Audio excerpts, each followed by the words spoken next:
Hi guys and welcome to Bomb Anime. It's your girl Bruca. And Big Boy Summer here. Demon Slayer, Sword Village Arc, Bright Red Sword. Okay then, so Tanjiro has basically been able to create this flaming sword, not on his own though. It is the same type of thing that pushed Muzan into a corner and almost killed him. So when the demons see this, they're like, oh, it's like, what are we gonna do? If this almost killed our master, our creator, our god, what chance do we have? We need to get the F out of Dodge. But they can't move though. Okay, Tanjiro was only able to create the sword because Nezuko infused her blood into the sword with her blood demon art. The sword dance that he does with the Hinokami Kagura was beautiful. He beheaded all of them bar one in one fell swoop using the flaming red sword that scared Muzan. Do all the demons have Muzan's memories? And is there a way of extracting that from the demons? Because how does the upper guys know that this is what Muzan's weakness is? I'm not gonna lie, if I'm your god, I'm not telling you what my weakness is, am I? Well, I think they don't have all of his memories, but they definitely have that one. And if that's his weakness, what can they do? They're demons. It's not like they can go and seek out the thing that can kill Muzan and say, hey, can we team up? Because they're gonna be immediately killed. Also, they're all under that thing, remember? They can't say certain things, remember? If they do, they will die! They will die straight away. So I don't think Muzan has anything to worry about when it comes to stuff like that. They can't even speak on it. Yeah, that's true. However, Nezuko is so interesting because she's still able to fight despite ever having human blood. She's much stronger than she should be, to the point where she can actually fight against these upper demons. I'm not saying that she's great. Yes, we know that she could have died a bunch of different times, but so could even Hashira. Everyone. But in saying that, I really do think that her blood is the key to ending demons, and I don't know why they're not researching her blood more fully. I know that they gave her blood like in season 2, was it? Yeah. Or season 1, they teamed up with those demons and they gave her blood, and they're supposed to keep giving blood of the uppers when they fight them to be researched and whatever else. I really think that her blood is the answer to getting rid of the demons, or if not getting rid of them, allowing them to have some form of control over themselves. Yeah, probably true. Like, Nezuko is a very key player in this whole war between demons and the demon slayers. But I don't understand, where's the intellectual curiosity here? Yes, we've got a researcher trying to do some research. The researchers are demons. I get that. No, I get that. They're not even the good guys. Okay, they are, but like... They're the good guys, but, you know, a little bit. No, they are. They're the good guys. Coming back to Tanjiro, beheading 3 of the Hantengu forms with his Sun Halo Dragon Head Dance, which was beautiful, might I add. Absolutely stunning move. He actually said that he now knows how to make himself stronger, and the feeling of it, he can do it again. He can reproduce it. But I'm wondering if he can really reproduce it, since Nezuko was a big, massive part of him being able to do it at all. Maybe he'll now be able to produce it organically, but he needed her blood, so... Do you want to know what my theory is? Go on, tell us. Do you want to know what my theory is? I'm sure it's going to get questioned in the next episode, but here I go. That sword that they got out of Yoichi Zero, the mechanized whatever, has the power to hold the heat that is produced for the Hinokami Kagura. The sword that he has currently wasn't strong enough by itself, and that's why it needed Nezuko's blood. Nezuko has silently understood exactly what her powers were. That's why, you know, when she was holding the sword to try and cut herself to bleed in order to bleed on it, because she understood what her powers are, but Nezuko cannot communicate. Do you get what I mean? So she's there in a fully intelligent mind without the ability to communicate that, yo bro, we need to do this together. The sword that he's gonna get, remember, is the same sword probably that his ancestor used to F up Muzan in the first place, which was a strong enough sword. The one that they're working on right now. That's the one, innit? So that's a strong enough sword to handle the Hinokami Kagura. Tanjiro's body is not ready yet. Yeah, he said he felt like his whole body was on fire, and we saw his scar growing yet again. So I don't know, there's so much mystery around all of that stuff. But on top of that, why is Nezuko the only humanoid demon that can't speak? Didn't they put a little spell on her to make every human seem okay? Yeah, but I don't think they would have needed it because she wasn't really doing anything even. That was an extra precaution just in case. That. I don't know. Do you know what? This is why she can't speak. It's just for the plot. Because she has extra info that... Yeah, we just don't have. And because she's not attached to Muzan in that way, he can't put that shut your mouth spell on her. That's probably true. Oh. Okay, so Mitsuri finally came onto the scene. She just dashes in there. She's extremely, extremely fast. She was slicing and dicing these demons from left to right. It was almost like a dance. And also her sword is very versatile. It's almost like a whip instead of a physical sword. I wonder how they got it like that. As soon as I saw her weapon, I thought of Sindel from Mortal Kombat. Like, if you played the older games, because she seems not to be in it anymore. Her sword is a whip, and then it turns into a sword. And there's loads of characters like that, like back in the day with the old school games. You've got characters who have swords that turn solid and then turn swords again. I did see a lot of evidence of carnage, because these fish demon literally had no chance against it. Even when she went up against that 4-jarred fish demon thing that was harassing the chief, I thought it was pretty amazing, to be honest. And it was a nice innovative way to use a different weapon, because I feel like this whole season has brought different weapons. We saw Genya with a gun, we've seen Kanroji with a whip sword, and we've seen a 300-year-old sword that's rusted as well, who I'm pretty sure is going to have magical powers or some stuff like that. Her sword, it's around her. It's so nice, so graceful. Everything about it was really beautiful. I love the way she moves when she's fighting. And yeah, before this, we only knew about Inosuke's swords being kind of different to everyone else's with the cutouts, the way they are. And he actually did that himself. So this is the first time this season where we're actually seeing all these different customized swords. On top of that, we also realized that the village is not actually completely unprotected. They do actually have demon slayer guards. Of course, they are really incompetent, and for some reason they were all in one place so that they could all just be massacred at once, instead of having guard towers in the village where they could overlook everything and oversee, like normal defensive movements. I mean, for goodness sake. Even Overlord, when it was a small-ass village, had guard towers and some defensive measures. Like, come the F on. Did they send the weakest, youngest, greenest demon slayers here? It kind of seems like one of those jobs where it's like, it's a post but no one expects anything to happen. Kind of like Attack on Titan in the first season, where all those guards were sort of posted but they were just drinking and having a laugh because they were like, nothing's ever gonna happen here. And then of course it does and everybody's dead. It kind of feels like the same kind of situation that we've got here. So they might as well have just not had them here, because now that I know that they exist, it makes me feel even worse about the situation. Yeah, I kind of feel like I'm beating a dead horse here.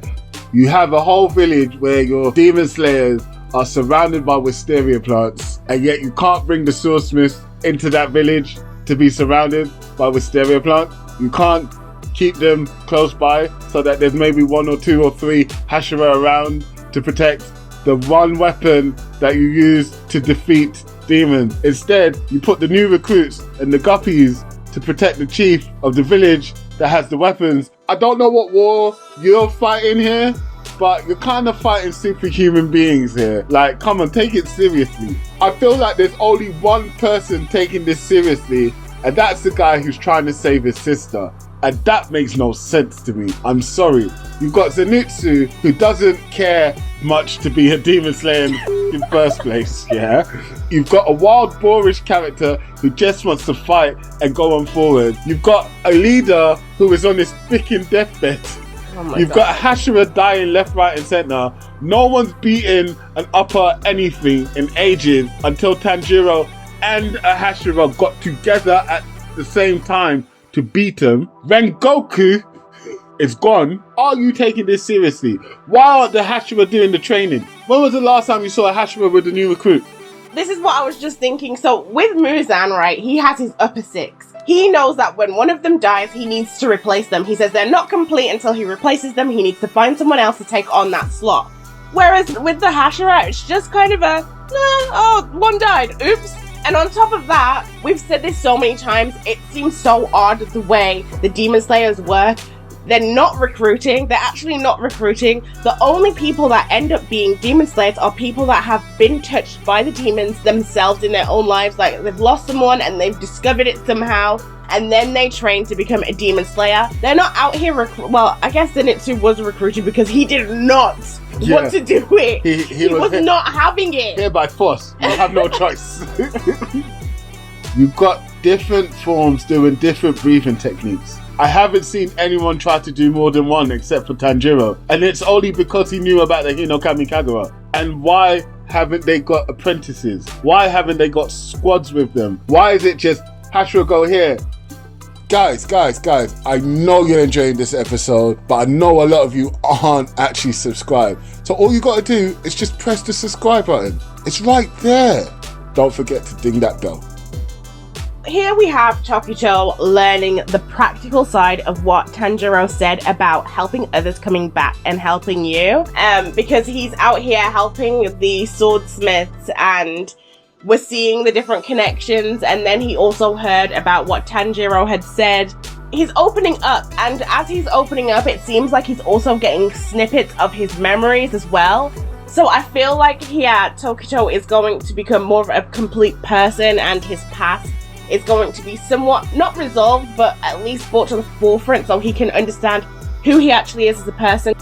I don't understand Tokito at the moment. I get the somewhat little bit of allusion to the fact that he's lost his memories and he's a different sort of person than what he used to be, and he's going under Kagura's instruction to do this job. But if I've lost my memories and I don't know who I am, is this the profession I'm going into? I don't care how good I am. What's my actual motivation to kill demons? If it's not to save people, then what? To be strong. But is that his motivation? Because he doesn't even feel like that is it. He doesn't seem like he cares or anything. But do you get what it seems like Kaguya basically said, look, bruh, you can do this. We're just handing out jobs here.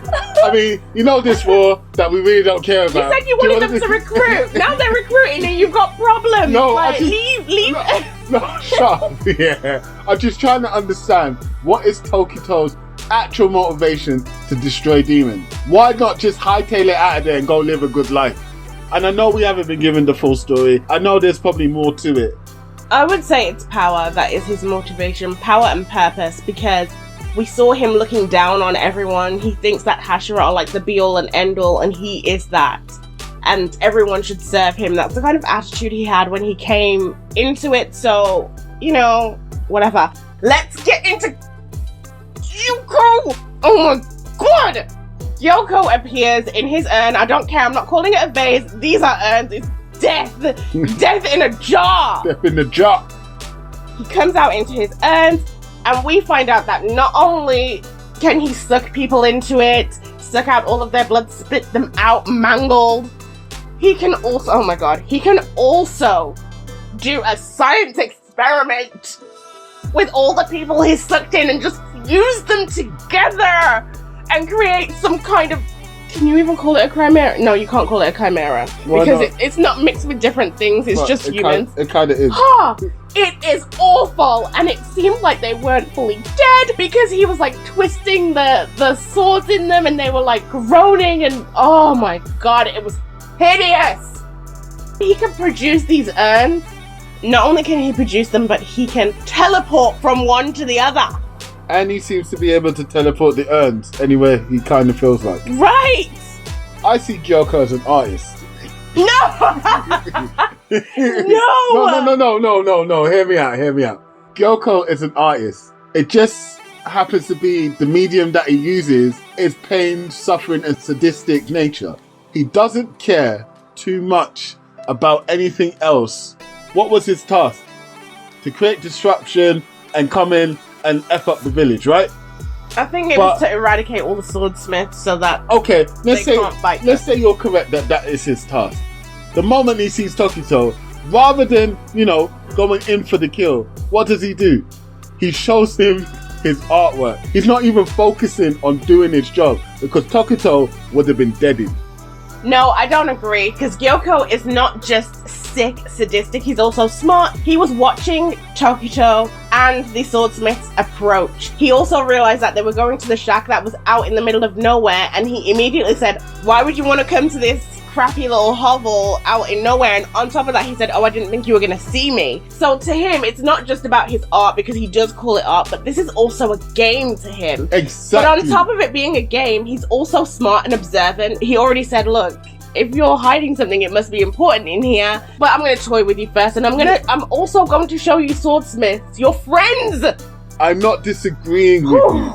I'm not saying that he's not toying and being a game master and trying to act like Saw. That's exactly what I was thinking. I was literally thinking about those movies. Yeah, it's literally like Jigsaw. But what I'm trying to say is, his mind is not on the mission right now. Even if he detected them coming. The only smart thing strategically I saw him do in this fight was target Kotetsu and the other swordsmith and then turn Tokito into a hedgehog.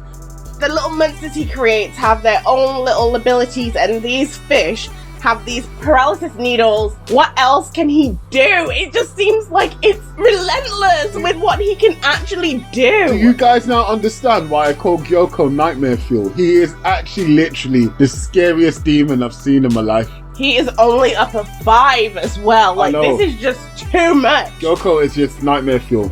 Okay, let's just get to this. What the f*** happened to Genya? Yeah, what is he? Is he a demon? Is he a ghost? I like the artwork. What is he?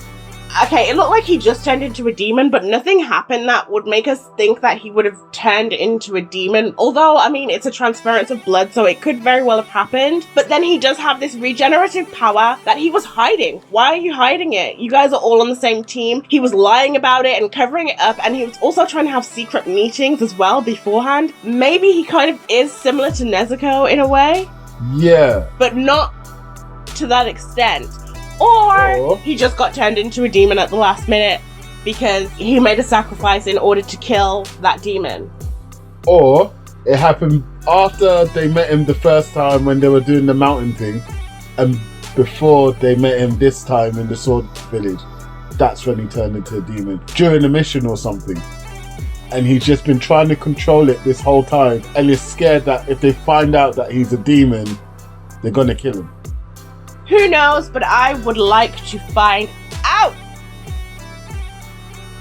Alright, so this episode is a solid 8 for me. It would have been more if I saw more of the fight with Tanjiro and the head guys when he finally understood his powers. I like that bit, but I felt like there was too many things that had too many questions for me to give it a higher mark. So it's a solid 8.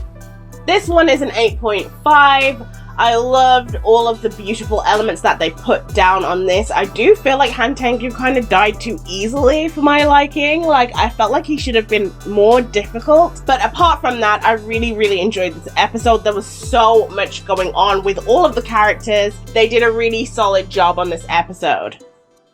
First of all, thank you so much for watching our episode. Don't forget to like, subscribe, and share. And if you want to follow us on Instagram, it's BombAnimeInsta. Peace.